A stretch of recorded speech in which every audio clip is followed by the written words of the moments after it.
Soha Ghazi, the Bangladesh off-spinning all-rounder, has become the latest bowler to be reported for a suspect action.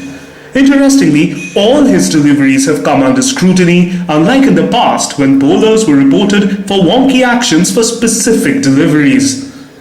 More importantly, Ghazi has become the fifth bowler to be reported since July this year, and all the five bowlers to have been reported are off-spinners. Sachitra Senanaike, the Sri Lankan, was the first, and Kane Williamson of New Zealand was the second. Both of them were reported in July and after tests banned from bowling. In August then, Saeed Ajmal first and then Prosper Utsaya were pulled up before Ghazi joined the long list. Why the sudden spurt in such incidences then? I think what the ICC has done now is realize that the best way to handle suspect actions is the traditional one, in that you empower the umpires to actually take the first call. Because as much as you can do analysis in specialist laboratories and under standard test conditions, what you want to find out is who's blurring the lines in actual match play. And the best people to decide that are the umpires.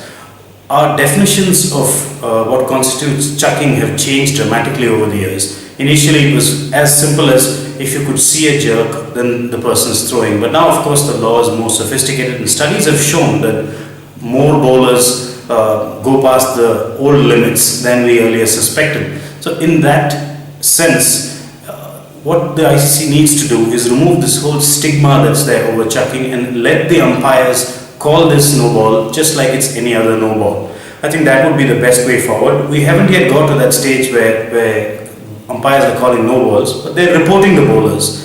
And I think the reason they're doing that also is because we need to differentiate between the willful chuckers and people who are just going over the line because of the way they've bowled all their lives. So biomechanically, if you look at it, the way the elbow straightens during the delivery strike, that's the largest likelihood of that happening is with a right arm off spinner or with a traditional left arm spinner. If a leg spinner has his wrist going the other way, medium pacer is only ever likely to straighten the elbow when he's putting in a bit of extra effort, say with the bouncer or with the yorker, and that often doesn't help you when you're trying to swing the ball or when you're trying to bowl a cutter. That straightening often goes against what you're trying to do, and it also can ruin your accuracy.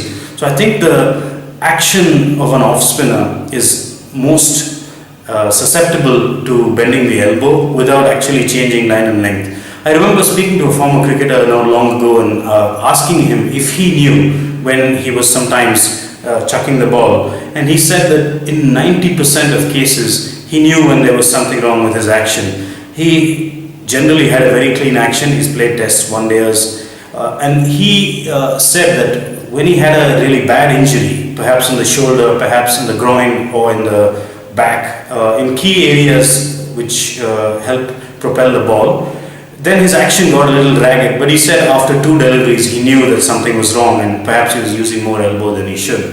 So I think bowlers also know when they're doing it a lot of the time, and it's a question of making sure that everyone is aware that now there's no way of getting away with this. I think the ICC has done well in doing that in the last few months. It's clear that the International Cricket Council is getting serious about the issue, and wonky actions, dealt with somewhat leniently in the past, will not be forgiven anymore. And if the scrutiny and the processes are consistent, no one should really have any reason to complain.